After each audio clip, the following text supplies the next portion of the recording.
Bienvenidos a la quinta sección de nuestra serie Estudios en el libro de Daniel.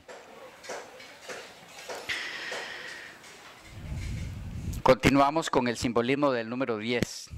Los 10 dedos que el Creador nos dio, 10 en las manos, 10 en los pies.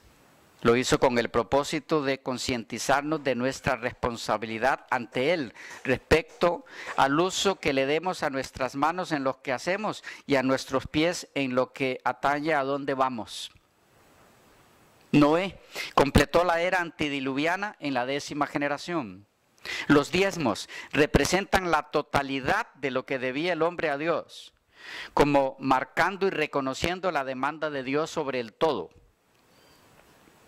Las 10 plagas sobre Faraón hablan de la responsabilidad total del Faraón al endurecer su corazón y negarse en 10 ocasiones a atender los reclamos y órdenes de Dios relacionados con la liberación de su pueblo. A las 10 negativas deben corresponder 10 castigos. El poder mundial del anticristo se desprende de los 10 reinos, simbolizados por los 10 dedos en los pies de la imagen del sueño de Nabucodonosor, Daniel 2:41, y por los 10 cuernos de la cuarta bestia de la visión de Daniel 2, o Daniel 7, versículos 7, 20, 24, etc. Apocalipsis 12:3, 13:1 y 17, 3, 7 y 12. Las 10 vírgenes, representando la totalidad de la iglesia. La seguridad completa de los salvos. 10 cosas que no la pueden afectar. Lo tenemos en Romanos 8, 38 y 39. Muerte, vida, ángeles, principados, potestades, lo presente, lo porvenir, lo alto, lo profundo, ninguna otra cosa. Los 10 yo soy en Juan, alusión a la total divinidad de Cristo. Juan 6, 35. 6:41, 6:51, 8:12, 8:18, 10:7 y 9, 10:14, 14:25, 14:6, 15:1 y 5.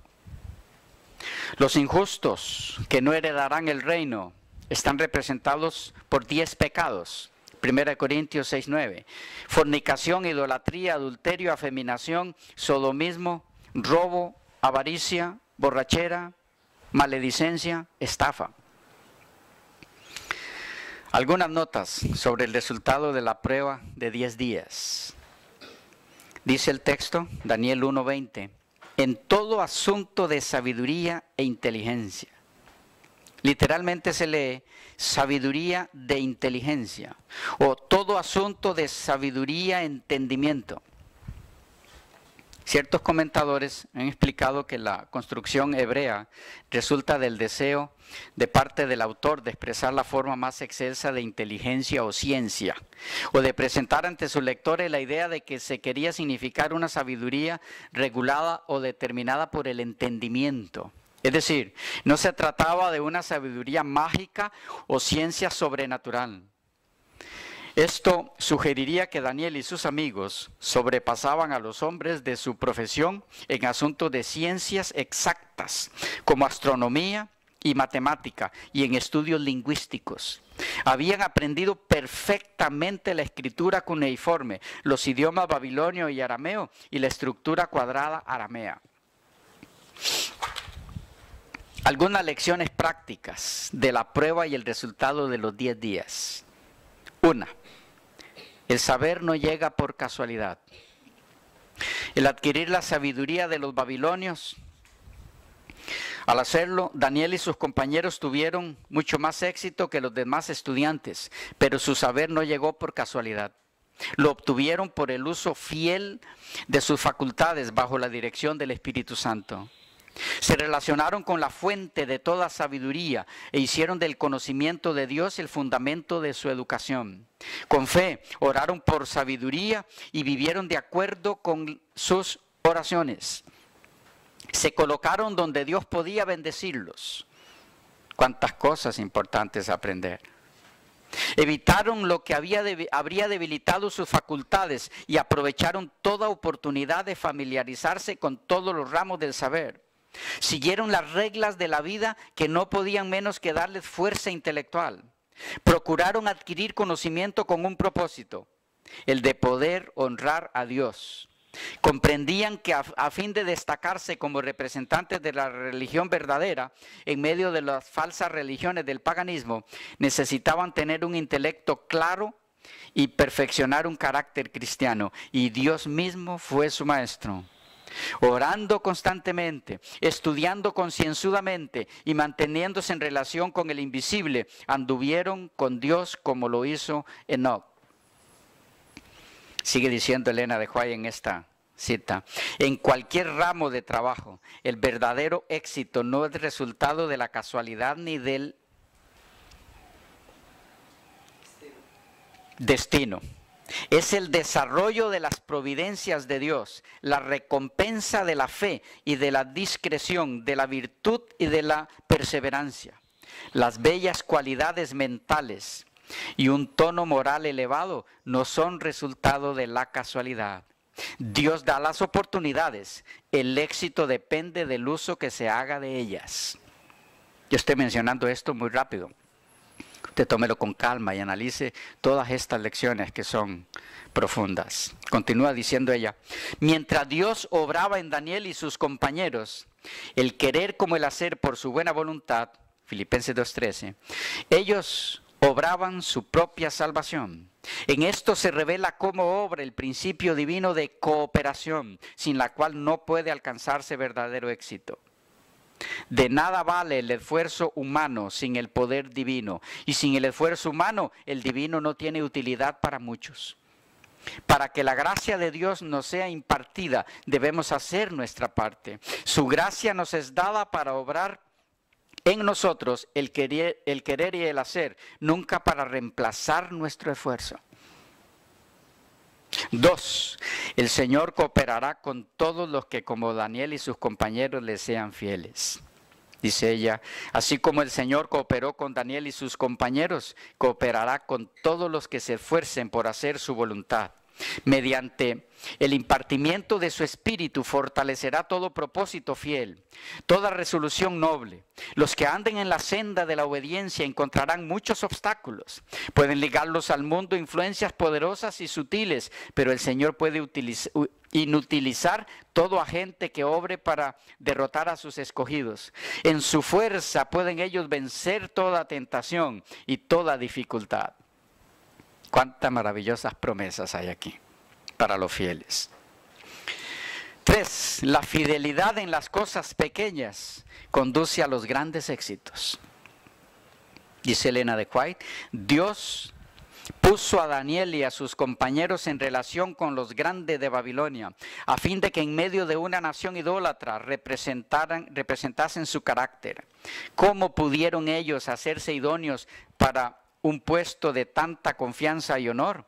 Fue la fidelidad en las cosas pequeñas lo que dio carácter a toda su vida. Honraron a Dios en los deberes más insignificantes, tanto como en las mayores responsabilidades. Así como Dios llamó a Daniel para que testificase por él en Babilonia, nos llama hoy a nosotros para que seamos sus testigos en el mundo, tanto en los asuntos menores como en los mayores de la vida. Desea que revelemos a los hombres los principios de su reino. Muchos están aguardando que se les dé algo grande que hacer, mientras desperdician diariamente las oportunidades que tienen de ser fieles a Dios. Diariamente dejan de cumplir con todo el corazón los deberes pequeños de la vida. Mientras aguardan alguna obra grande en la cual podrían ejercer los importantes talentos que creen tener y así satisfacer sus anhelos ambiciosos, van transcurriendo los días. En la vida del verdadero cristiano no hay cosas que no sean esenciales. A la vista del Omnipotente, todo deber es importante. 4. La vigilancia incesante es exigida por Dios. Dice ella: por la fidelidad que los jóvenes hebreos manifestaron hacia los principios de temperancia, Dios habla a los jóvenes de hoy. Se necesitan hombres que, como Daniel, serán activos altivos y audaces para la causa del bien. Se necesitan corazones puros, manos fuertes, valor intrépido, porque la guerra entre el vicio y la virtud exige una vigilancia incesante. 5. El poder intelectual, el vigor físico y la longevidad dependen de las leyes inmutables. Dice Elena de White, el cuerpo es un medio muy importante de desarrollar la mente y el alma para la edificación del carácter. De allí que el adversario de las almas encauce sus tentaciones para debilitar y degradar las facultades físicas. El éxito que obtiene en ellos significa con frecuencia la entrega de todo el ser al mal. A menos que las tendencias de la naturaleza física estén dominadas por un poder superior, obrarán con certidumbre, ruina y muerte. El cuerpo debe ser puesto en sujeción a las facultades superiores del ser. Las pasiones deben ser controladas por la voluntad, que debe estar a su vez bajo el control de Dios. La facultad regia de la razón santificada por la gracia divina debe regir la vida. El poder intelectual, el vigor físico y la longevidad dependen de leyes inmutables. Mediante la obediencia a esas leyes, el hombre puede ser vencedor de sí mismo, vencedor de sus propias inclinaciones, vencedor de principados y potestades, de los gobernadores de estas tinieblas y de las malicias espirituales en los aires. Citando Efesios 6:12. 6. La confianza en el poder de Dios conduce al triunfo de los buenos principios sobre la tentación en todas sus formas. Continúa diciéndonos Elena de White, los notables hebreos fueron hombres de pasiones como las nuestras, y no obstante las influencias seductoras de la corte babilónica, permanecieron firmes porque confiaban en una fuerza infinita. En ellos, una nación pagana contempló una ilustración de la bondad y beneficencia de Dios, así como del amor de Cristo. En lo que experimentaron, tenemos un ejemplo del triunfo de los buenos principios sobre la tentación, de la pureza sobre la depravación, de la devoción y la lealtad sobre el ateísmo y la idolatría. ¿Cuántas lecciones? Este capítulo es entonces una invitación a imitar la vida de estos jóvenes que nos llevará a alcanzar los logros que ellos alcanzaron. Que esa sea nuestra experiencia y que al entrar en el estudio del capítulo 2, que continuará en las siguientes secciones, podamos hacerlo seguros de que las victorias obtenidas por el pueblo de Dios, que se reflejarán en ese capítulo y en los siguientes, se deben a la fidelidad de su pueblo en los principios que hemos analizado.